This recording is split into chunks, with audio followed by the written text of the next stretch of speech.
Hello, ഇന്ന് നമ്മൾ പാലക്കാടുള്ള മാക്സിലാണ് കേട്ടോ പോകുന്നത്. ചെറിയ മഴച്ചാറ്റലുണ്ടായിരുന്നു, അതുകൊണ്ട് സോനു വേഗം കാറിന്ന് ഇറങ്ങിയിട്ട് ഷോപ്പിലേക്ക് ഓടി കയറി. ഇപ്പോൾ പാലക്കാടുള്ള മിക്കവാറും കടകളിൽ ഓഫർ സെയിൽ നടന്നുകൊണ്ടിരിക്കുന്നുണ്ട് കേട്ടോ. ഏറ്റവും വലിയ രസം എന്താണെന്നറിയോ, ഏത് കടയിൽ കയറിയാലും 199 എന്നുള്ളൊരു നമ്പർ കാണാം. കാരണം 199 റുപ്പീസിന്റെ ഓഫർ സെയിലാണ് മിക്കവാറും കടകളിൽ നടന്നുകൊണ്ടിരിക്കുന്നത്. ഒരു കാര്യം പറഞ്ഞത് ചെയ്യണം. എന്താ ചെയ്യണ്ടേ?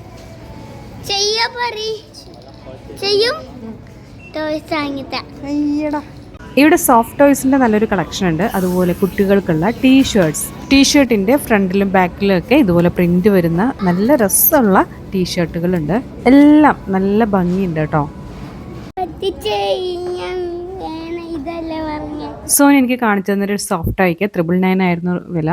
അപ്പൊ അത് വാങ്ങി തരില്ല എന്ന് പറഞ്ഞപ്പം അവൻ എന്നോട് പറയാ ഞാൻ ഇതല്ല പറഞ്ഞതെന്ന്. ഇതാണോ പിക്കാച്ചു?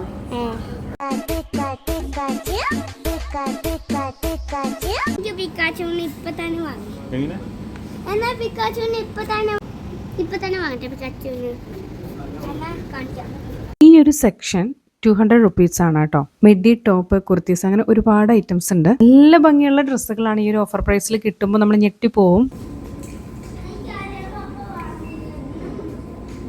കണ്ടപ്പം ജസ്റ്റ് ഒന്ന് എടുത്തു നോക്കി. നല്ല ഭംഗിയുള്ള ഡ്രസ്സുകളായിരുന്നു. ഇതും അതിൽ പെട്ടതാണ്. ഇത് കാണുമ്പോൾ തന്നെ അറിയാം എത്ര ട്രാൻസ്പെറൻ്റ് ആണ്. നമുക്ക് അപ്പുറത്തുള്ളതൊക്കെ കാണാൻ കഴിയും. അതുപോലെ തന്നെ നല്ല ഭംഗിയുള്ള ഡ്രസ്സുകളൊക്കെ ഉണ്ടായിരുന്നു. ഞാൻ അത് ട്രയൽ ചെയ്ത് നോക്കി. ഇതാണ് എനിക്ക് വേണ്ടി സ്പൈഡർമാൻ ക്യാപ്പ്.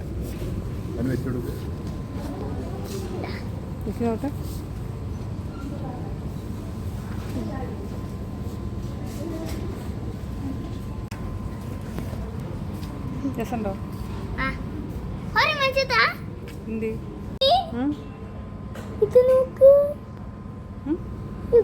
ഇത് നോക്ക് തൊട്ടാല് തൊടുമ്പെന്താ ഒന്നുമില്ലല്ലോ. കളർ മാറല്ലേ? നമ്മൾ ഈ കുട്ടികളുടെ കാർട്ടൂണിലൊക്കെ കാണുന്ന അതേപോലുള്ള കഥാപാത്രങ്ങളുടെയൊക്കെ സോഫ്റ്റ് ടോയ്സ് ആണ് കേട്ടോ ഇവിടെ ഉള്ളത്. മാത്രമല്ല അത്യാവശ്യം കോസ്റ്റ്ലി ആണ് ഇതെല്ലാം. അതുപോലെ തന്നെ ഒരുപാട് ഫാൻസി ഐറ്റംസും നമുക്കിവിടെ കാണാം. നല്ല മനോഹരമായിട്ടുള്ള നല്ല ഡിസൈനിലുള്ള ഇയറിങ്സും കാര്യങ്ങളൊക്കെ ഉണ്ട്. പക്ഷെ സ്റ്റുഡിയോത്തെക്കാളും കുറച്ചുകൂടി കോസ്റ്റ്ലി ആയിട്ട് ഇവിടെ തോന്നി. ഇവിടെ കുട്ടികളുടെ ഡിസ്പ്ലേക്ക് വെച്ചിട്ടുള്ള കുറച്ച് പ്രതിമകളൊക്കെ ഉണ്ടായിരുന്നു. അതിൻ്റെ അടുത്ത് നിന്നിട്ടൊരു ഫോട്ടോ എടുക്കണം എന്ന് പറഞ്ഞപ്പം സോനു ഒരു കാരണവശാലും സമ്മതിക്കുന്നില്ല. ലിഫ്റ്റിൽ വരേണ്ട കാര്യമൊന്നുമില്ല. ഒരു സ്റ്റെയർ ഇറങ്ങുമ്പോഴേക്കും നമ്മൾ ഇവിടെ എത്തുമായിരുന്നു. ഞാൻ നടന്നു വന്നപ്പോഴേക്കും ഇവര് ലിഫ്റ്റിലാണ് വന്നത്. സോനു എത്തുന്നതിന് മുമ്പ് ഞാൻ എത്തിയതിന്റെ ദേഷ്യമാണ് കേട്ടോ അവനീ കാണിക്കുന്നത്. അയ്യോ ഒന്നും പറ്റിയതല്ല, ഇത് പുതിയ സ്റ്റൈലാ. സോനുവിനെ കൊണ്ട് ഡ്രസ്സ് എടുക്കാൻ പോയാ ഇങ്ങനെയൊക്കെയാണ്.